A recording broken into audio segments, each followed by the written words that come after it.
I never imagined that one of the lowest nights of my life would end with 80,000 people turning their heads toward me. I'm Maya Jensen, 24, photographer dreamer, and for most of my life invisible. Last month I drove 9 hours to Coachella in a 2006 Honda Civic, held together by duct tape and a Spotify playlist. I didn't have a VIP pass, I didn't even have a tent. I had just enough to park in the general lot and maybe sneak into the festival grounds with my beat-up Nikon and a smile that said, "I belong."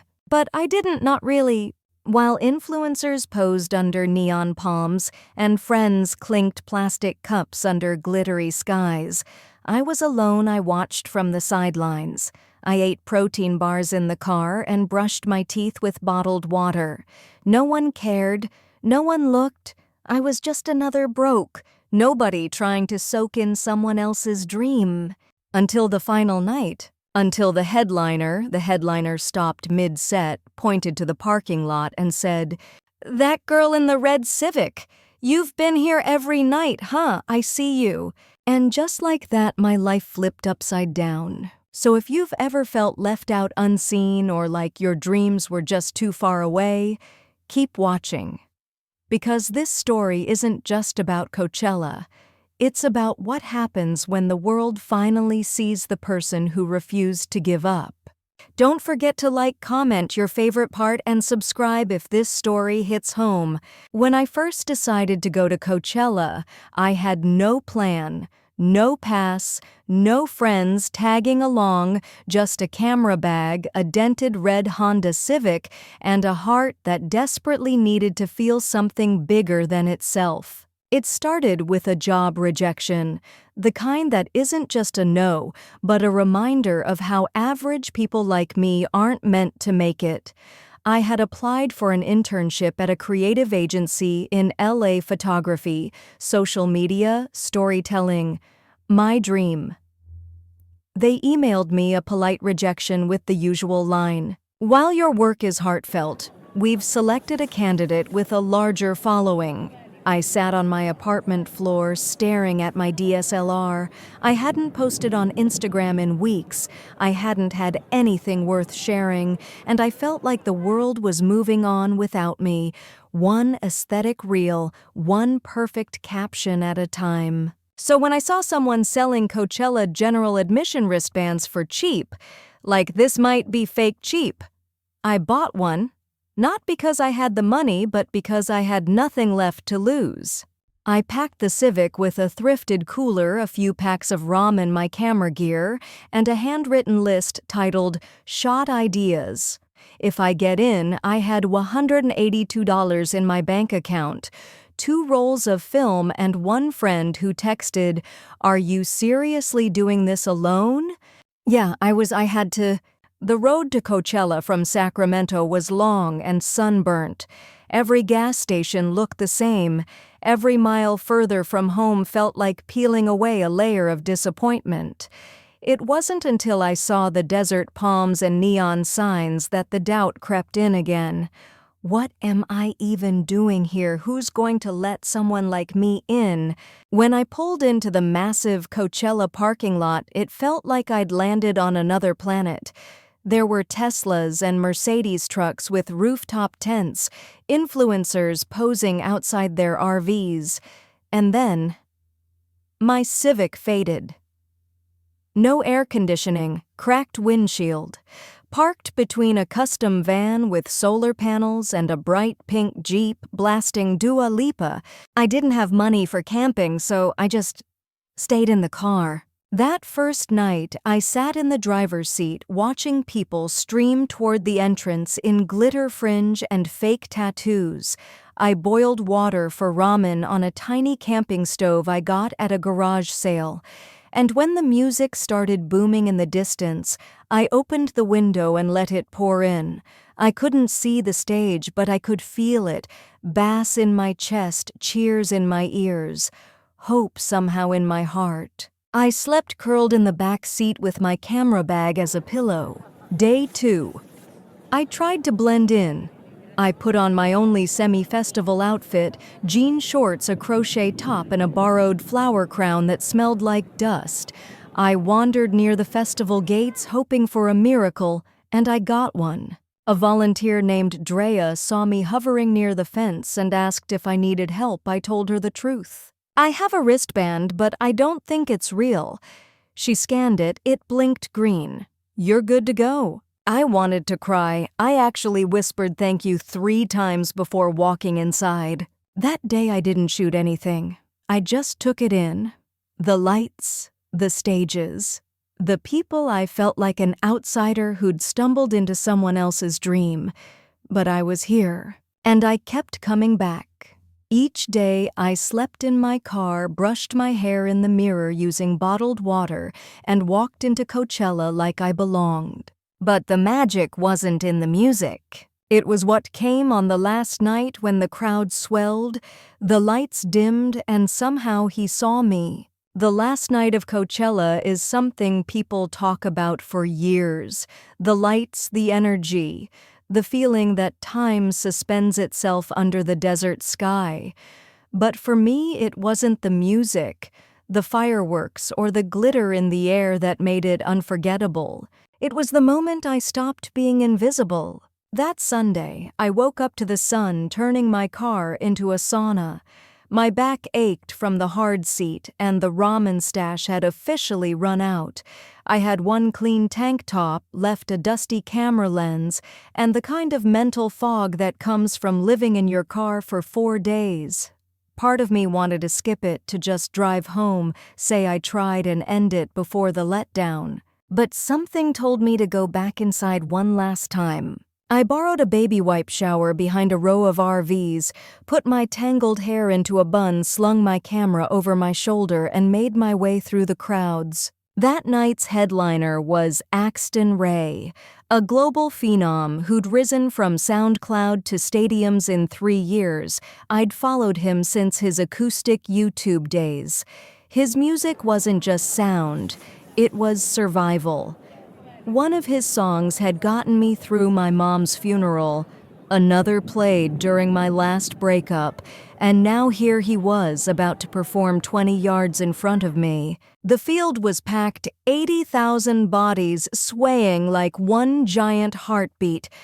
I found a spot near the back where I could breathe, standing on a slope just high enough to see the stage between heads and shoulders. I lifted my camera, hoping to catch a few good wide shots. But as I focused the lens, I saw something strange. He looked right at me. Axton paused. The crowd roared, not knowing why, but feeding off the silence. He shaded his eyes with one hand, then stepped forward. "There's someone back there, red car girl. You've been here every night, haven't you?" A few people around me turned to look. I froze. "Yeah, I saw you by the fence on Friday. I saw you filming from the side on Saturday. You're back there again tonight." The screen cameras turned. Suddenly I was up there, messy bun, dusty tank top, camera strap around my neck, eyes wide like a deer caught in headlights. "I just want you to know, I see you." My throat closed. I couldn't speak. I barely breathed. "Don't let anyone tell you you're not part of this. You are Coachella. You showed up. That matters." The crowd erupted. People cheered. Some applauded in my direction. One girl next to me put a hand on my shoulder and whispered, "That's you, holy crap, that's you." And for the first time that weekend, maybe the first time in years, I didn't feel small. I didn't feel like a background character in someone else's movie. I felt real, seen, important. Then Axton said something I'll never forget. "This next song is for the ones who show up anyway, who don't get the spotlight but still bring the light. This is for you, Red Civic Girl." He played Underdog's Anthem, the song that got me through the hardest moments of my life, and I stood there crying under the desert sky, surrounded by strangers who now looked at me differently.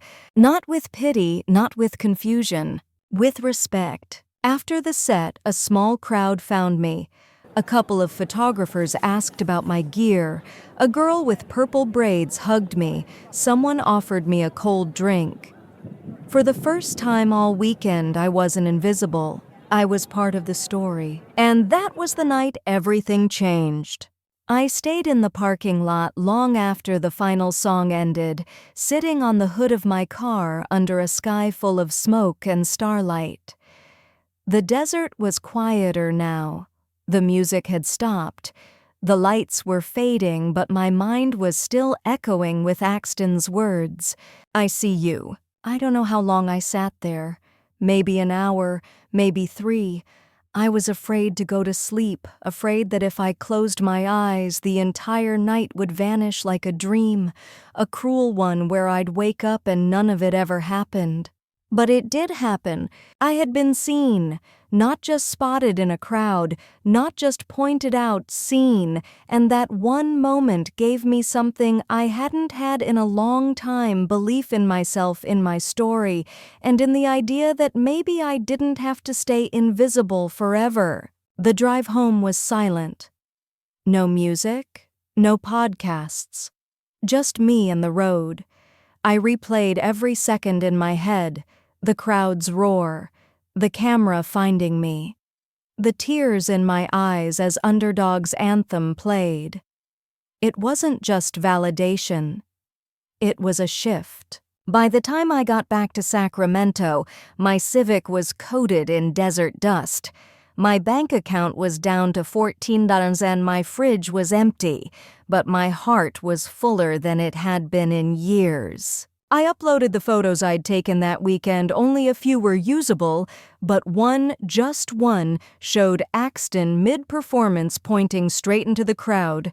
I posted it on Instagram with a caption, "I went to Coachella with no pass, no friends, and no plan. I left with a moment I'll never forget." I didn't think anyone would see it, but within 24 hours it had over 30,000 likes, then 50,000, then Axton himself shared it. That's when the emails started coming in. A small music magazine reached out asking to feature my story. A nonprofit arts group asked if I could speak to their students about persistence. A local photographer in someone I'd followed for years, DM'd me. "Your eye for light is stunning. Want to assist on a shoot next month." I thought it was a prank at first. I double-checked the name. Then I said yes before I could chicken out. And then the craziest part happened. 2 weeks later, I got a call from the creative agency that had rejected me before Coachella, the same one that said I didn't have enough of a following. They had seen the post, read the story, saw the numbers. But more than that, they said, "You have something that can't be taught.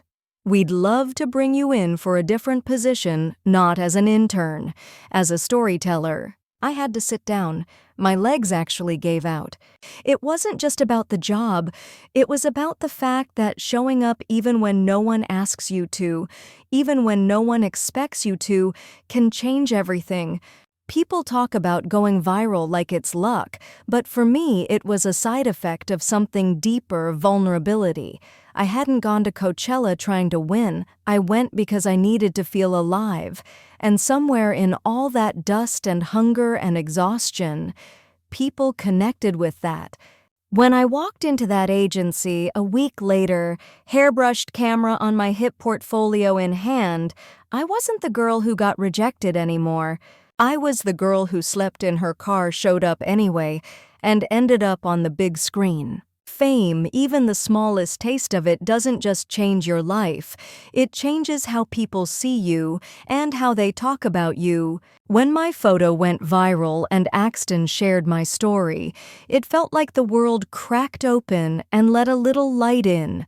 But that light also cast shadows. At first, the reactions were overwhelmingly positive. Strangers messaged me things like, "You reminded me why I started creating again. I cried watching that clip. You inspired me." Even people I hadn't spoken to in years came out of nowhere, old classmates, an ex who once said photography was a nice hobby, and a few co-workers from the cafe I quit 2 months earlier. One message read, "Knew you'd make it someday, Maya. Always believed in you. Funny, she used to forget to tell me when our shifts changed so I'd show up late. But I let it slide. I was too busy working." Yes, actually, working as a content assistant at the agency.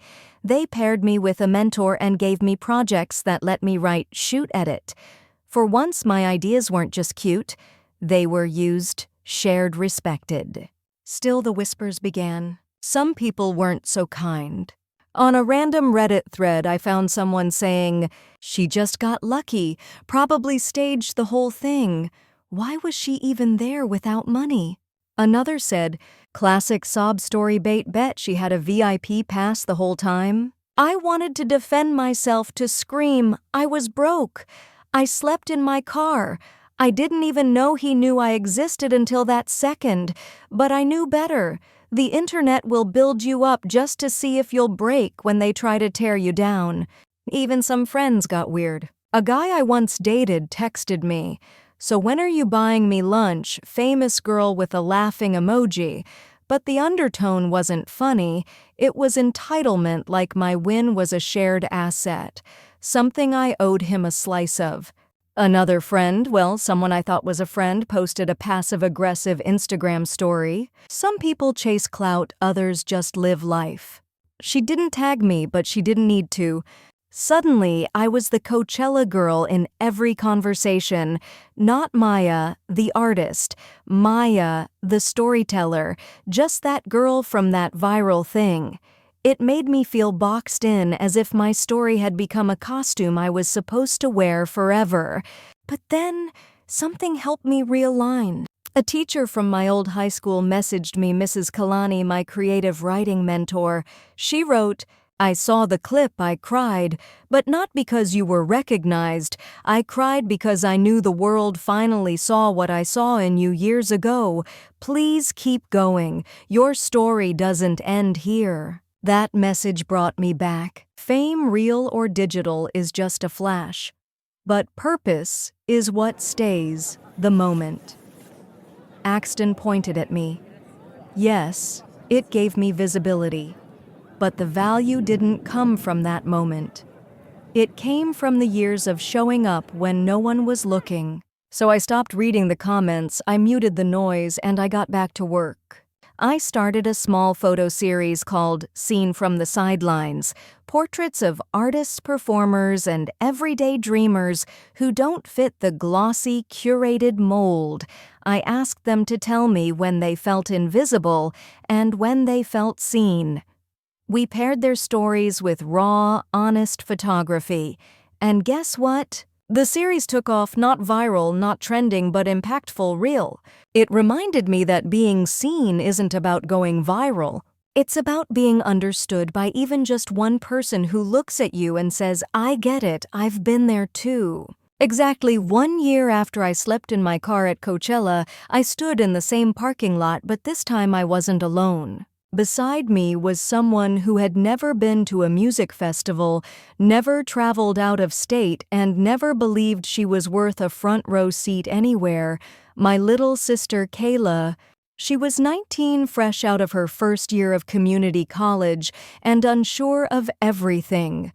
Just like I was at her age, smart, creative, but invisible in a world that rewards loud voices and shiny confidence. A year earlier, when I called her crying from that dusty Civic after Axton's show, she was the first person who said, "Maya, this is only the beginning." She always believed in me even when I didn't, and I wanted her to see what belief and persistence could build. This time I had 2 artist passes, legit ones. I was there not just to watch, but to document the festival. The agency I worked for had partnered with an indie stage sponsor, and I was assigned to shoot behind-the-scenes moments for upcoming performers. It wasn't main stage glamour, but it was mine earned real. I could have brought anyone, a coworker, a collaborator, even a +1 I barely knew. But I brought Kayla, because I remembered what it felt like to be young, unsure, and craving something bigger. She didn't have the perfect outfit. Her sneakers weren't trendy. She worried out loud that she'd look stupid in photos. So I told her what I wish someone told me when I was 19. You belong in every frame you walk into. Don't let anyone crop you out. When we arrived, Kayla clutched her wristband like it was made of gold. She kept whispering, "Is this real? We're really here."